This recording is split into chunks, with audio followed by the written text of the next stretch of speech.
2 Samuel chapter 13. In the course of time, Amnon, son of David, fell in love with Tamar, the beautiful sister of Absalom, son of David. Amnon became so obsessed with his sister Tamar that he made himself ill. She was a virgin, and it seemed impossible for him to do anything to her. Now Amnon had an adviser named Jonadab, son of Shimeah, David's brother. Jonadab was a very shrewd man. He asked Amnon, "Why do you, the king's son, look so haggard morning after morning? Won't you tell me?"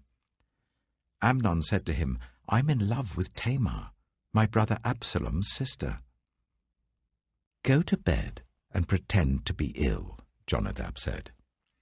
"When your father comes to see you, say to him, 'I would like my sister Tamar to come and give me something to eat. Let her prepare the food in my sight, so that I may watch her and then eat it from her hand.'" So Amnon lay down and pretended to be ill. When the king came to see him, Amnon said to him, "I would like my sister Tamar to come and make some special bread in my sight, so that I may eat from her hand."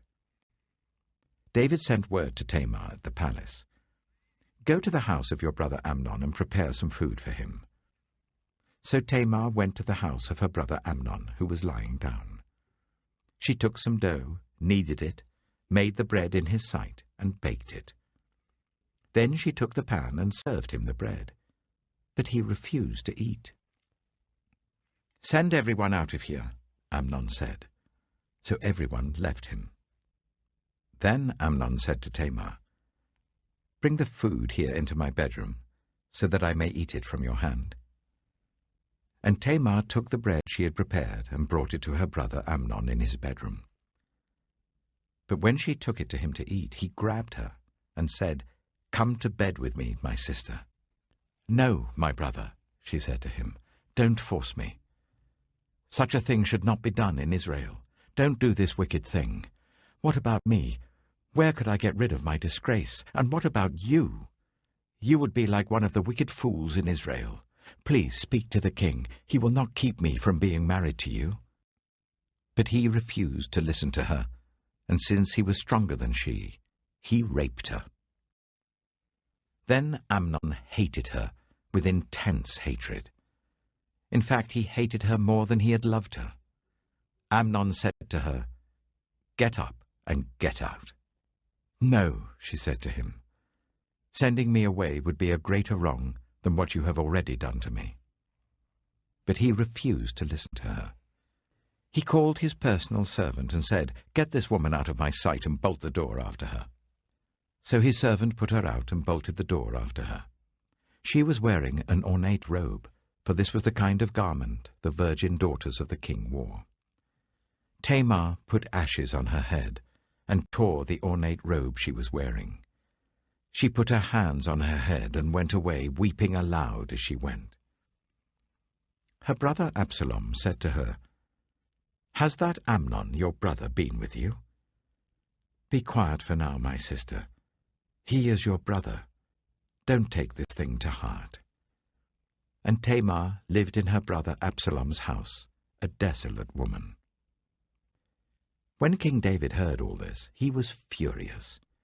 And Absalom never said a word to Amnon, either good or bad.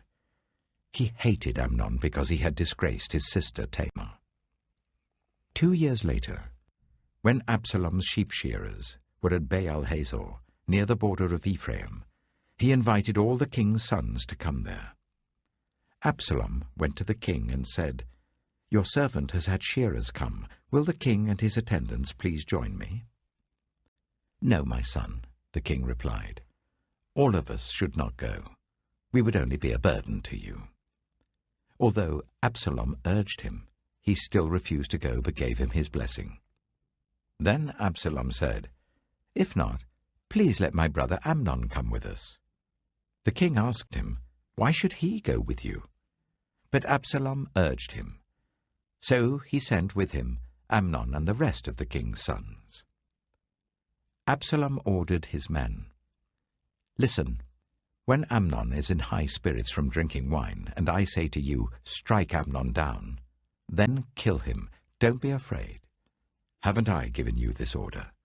Be strong and brave." So Absalom's men did to Amnon what Absalom had ordered. Then all the king's sons got up, mounted their mules, and fled. While they were on their way, the report came to David, "Absalom has struck down all the king's sons. Not one of them is left." The king stood up, tore his clothes, and lay down on the ground, and all his attendants stood by with their clothes torn. But Jonadab, son of Shimeah, David's brother, said, "My lord should not think that they killed all the princes. Only Amnon is dead." This has been Absalom's express intention ever since the day that Amnon raped his sister Tamar. My lord the king should not be concerned about the report that all the king's sons are dead. Only Amnon is dead. Meanwhile, Absalom had fled. Now the man standing watch looked up and saw many people on the road west of him coming down the side of the hill.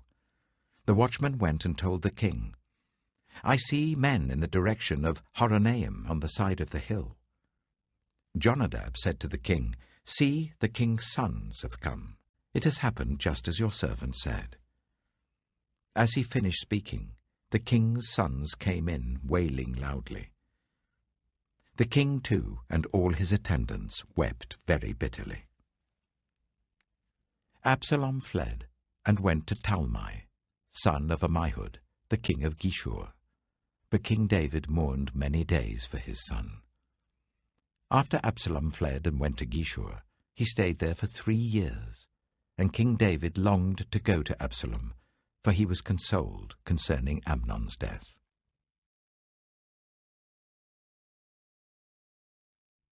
2 Samuel chapter 14. Joab, son of Zeruiah, knew that the king's heart longed for Absalom. So Joab sent someone to Tekoa, and had a wise woman brought from there. He said to her, "Pretend you are in mourning. Dress in mourning clothes, and don't use any cosmetic lotions.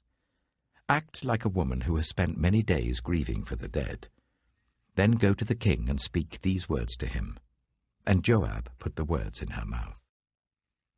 When the woman from Tekoa went to the king, she fell with her face to the ground to pay him honor, and she said, "Help me, your majesty." The king asked her, "What is troubling you?" She said, "I am a widow. My husband is dead. I, your servant, had 2 sons. They got into a fight with each other in the field, and no one was there to separate them. One struck the other and killed him. Now the whole clan has risen up against your servant. They say, 'Hand over the one who struck his brother down, so that we may put him to death for the life of his brother whom he killed. Then we will get rid of the heir as well.' They would put out the only burning coal I have left, leaving my husband neither name nor descendant on the face of the earth." The king said to the woman, "Go home, and I will issue an order on your behalf." But the woman from Tekoa said to him, "Let my lord the king pardon me and my family, and let the king and his throne be without guilt." The king replied, "If anyone says anything to you, bring them to me, and they will not bother you again." She said, "Then let the king invoke the Lord his God to prevent the avenger of blood from adding to this destruction, so that my son shall not be destroyed." "As surely as the Lord lives," he said, "not one hair of your son's head will fall to the ground." Then the woman said, "Let your servant speak a word to my lord the king." "Speak," he replied. The woman said, "Why then have you devised a thing like this against the people of God? When the king says this, does he not convict himself? For the king has not brought back his banished son. Like water spilled on the ground, which cannot be recovered, so we must die. But that is not what God desires. Rather, he devises ways so that a banished person does not remain banished from him. And now I have come to say this to my lord the king, because the people have made me afraid. Your servant thought, 'I will speak to the king. Perhaps he will grant his servant's request. Perhaps the king will agree to deliver his servant from the hand of the man who is trying to cut off both me and my son from God's inheritance. And now your servant says, May the word of my lord the king secure my inheritance, for my lord the king is like an angel of God in discerning good and evil. May the Lord your God be with you." Then the king said to the woman, "Don't keep from me the answer to what I am going to ask you." "Let my lord the king speak," the woman said. The king asked, "Isn't the hand of Joab with you in all this?" The woman answered, "As surely as you live, my lord the king, no one can turn to the right or to the left from anything my lord the king says. Yes, it was your servant Joab who instructed me to do this, and who put all these words into the mouth of your servant. Your servant Joab did this to change the present situation. My lord has wisdom like that of an angel of God. He knows everything that happens in the land." The king said to Joab, "Very well, I will do it. Go, bring back the young man Absalom." Joab fell with his face to the ground to pay him honor, and he blessed the king. Joab said, "Today your servant knows that he has found favor in your eyes, my lord the king, because the king has granted his servant's request." Then Joab went to Geshur and brought Absalom back to Jerusalem. But the king said, "He must go to his own house. He must not see my face." So Absalom went to his own house and did not see the face of the king. In all Israel there was not a man so highly praised for his handsome appearance as Absalom. From the top of his head to the sole of his foot, there was no blemish in him. Whenever he cut the hair of his head, he used to cut his hair once a year because it became too heavy for him, he would weigh it, and its weight was 200 shekels by the royal standard. 3 sons and a daughter were born to Absalom. His daughter's name was Tamar, and she became a beautiful woman. Absalom lived for 2 years in Jerusalem without seeing the king's face. Then Absalom sent for Joab in order to send him to the king, but Joab refused to come to him. So he sent a second time, but he refused to come. Then he said to his servants, "Look, Joab's field is next to mine, and he has barley there. Go and set it on fire." So Absalom's servants set the field on fire. Then Joab did go to Absalom's house, and he said to him, "Why have your servants set my field on fire?" Absalom said to Joab, "Look, I sent word to you and said, 'Come here so that I can send you to the king to ask, why have I come from Geshur? It would be better for me if I were still there. Now then, I want to see the king's face, and if I'm guilty of anything, let him put me to death." So Joab went to the king and told him this. Then the king summoned Absalom, and he came in and bowed down with his face to the ground before the king, and the king kissed Absalom.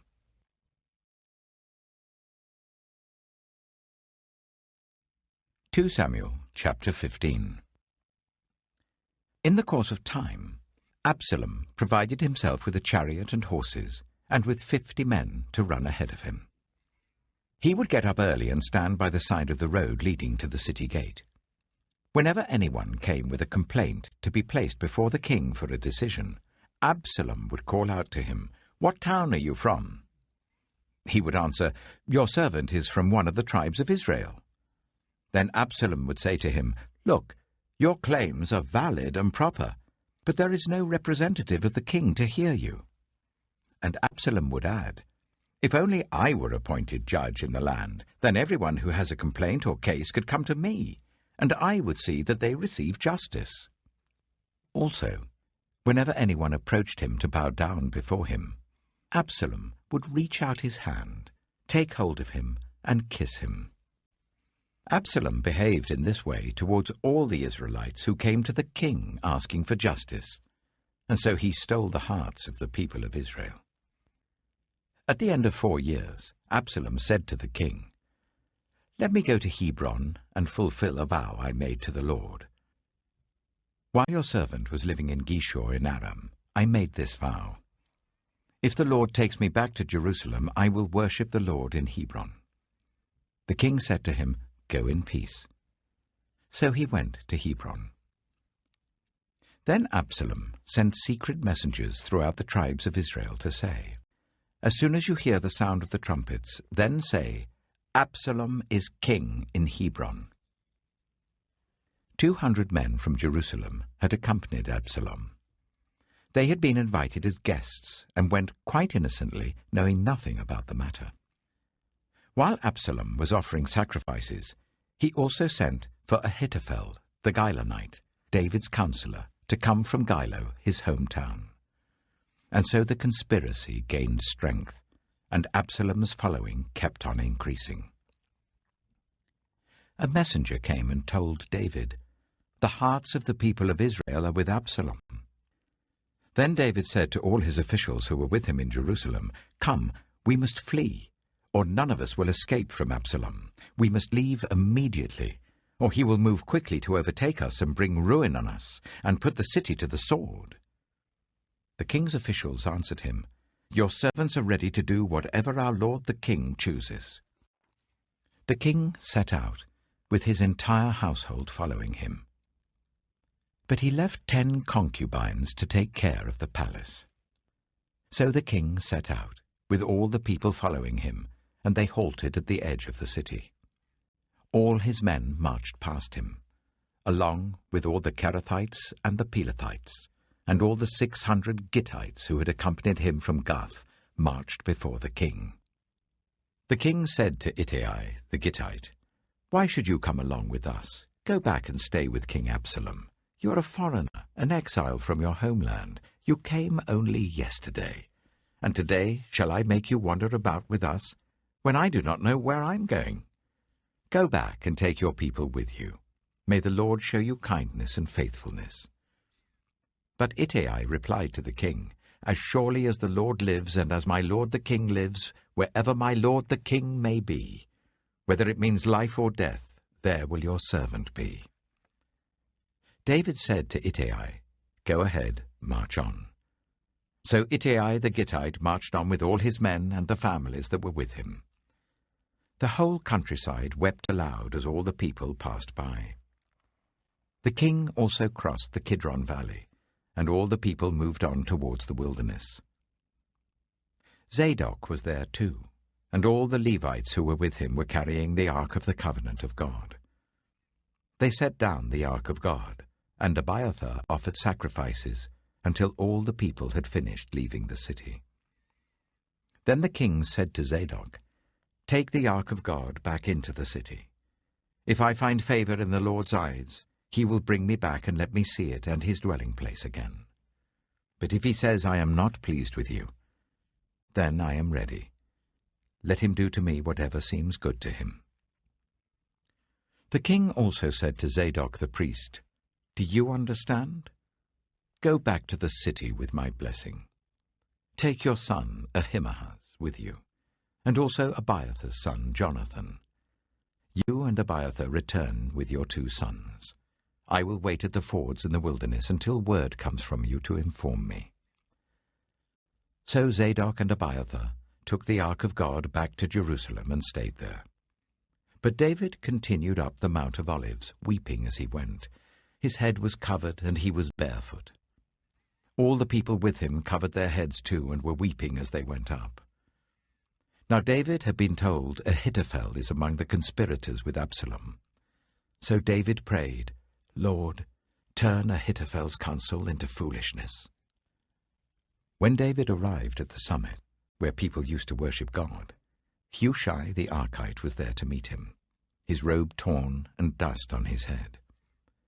David said to him, "If you go with me, you will be a burden to me. But if you return to the city and say to Absalom, 'Your Majesty, I will be your servant. I was your father's servant in the past, but now I will be your servant,' then you can help me by frustrating Ahithophel's advice. Won't the priests Zadok and Abiathar be there with you? Tell them anything you hear in the king's palace." Their 2 sons, Ahimaaz, son of Zadok, and Jonathan, son of Abiathar, are there with them. Send them to me with anything you hear." So Hushai David's confidant, arrived at Jerusalem as Absalom was entering the city.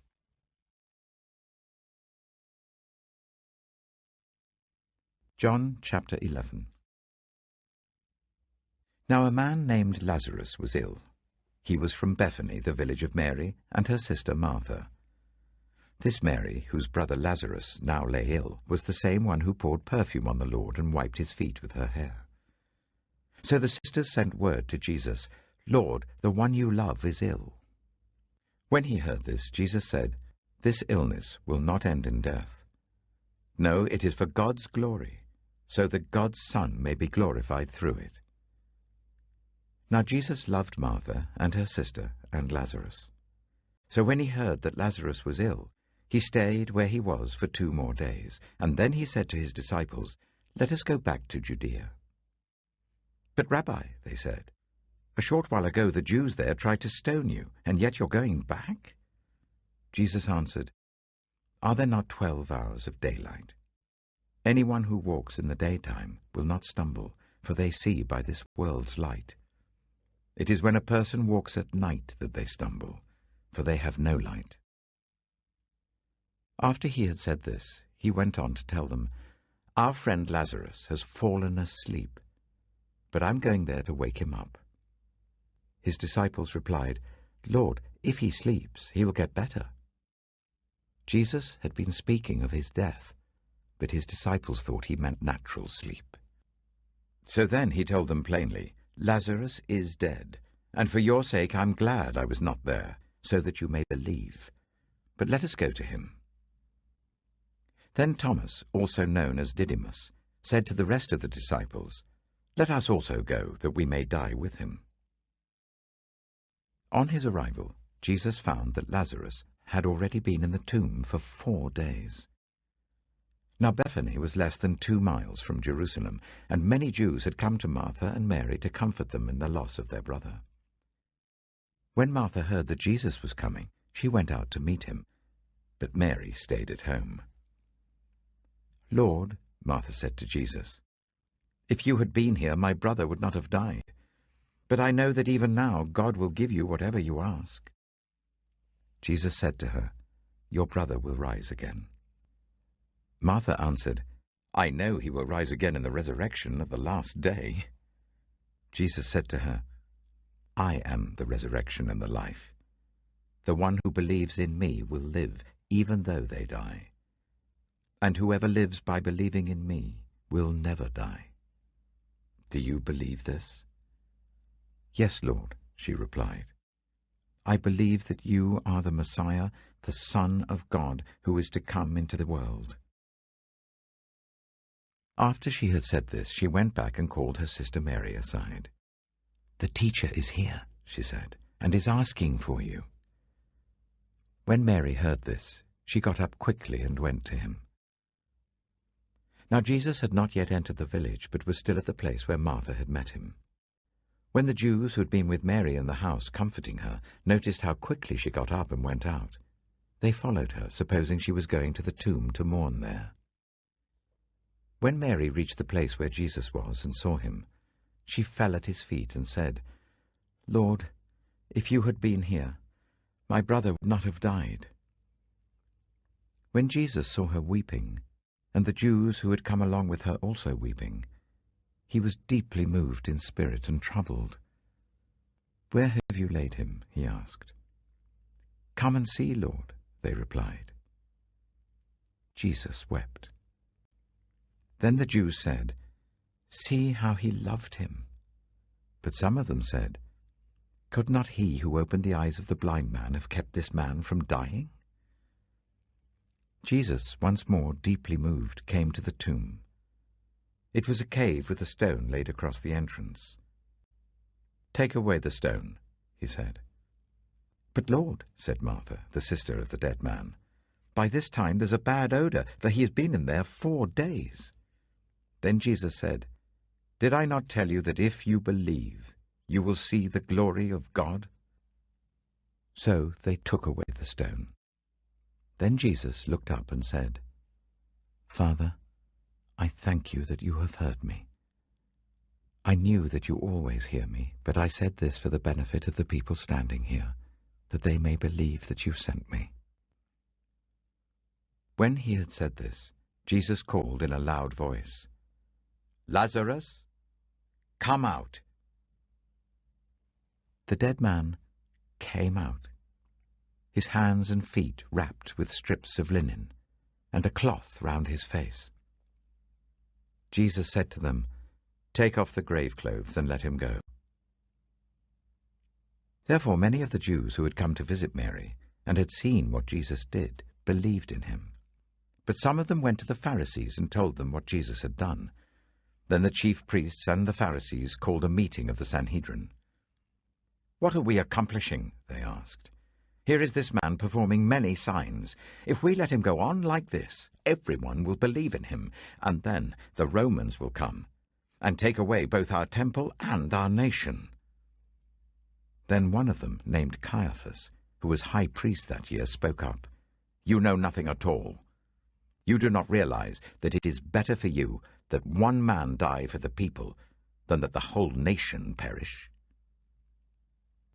He did not say this on his own, but as high priest that year he prophesied that Jesus would die for the Jewish nation. And not only for that nation, but also for the scattered children of God, to bring them together and make them one. So from that day on, they plotted to take his life. Therefore Jesus no longer moved about publicly among the people of Judea. Instead, he withdrew to a region near the wilderness, to a village called Ephraim, where he stayed with his disciples. When it was almost time for the Jewish Passover, many went up from the country to Jerusalem for their ceremonial cleansing before the Passover. They kept looking for Jesus, and as they stood in the temple courts, they asked one another, "What do you think? Isn't he coming to the festival at all?" But the chief priests and the Pharisees had given orders that anyone who found out where Jesus was should report it so that they might arrest him.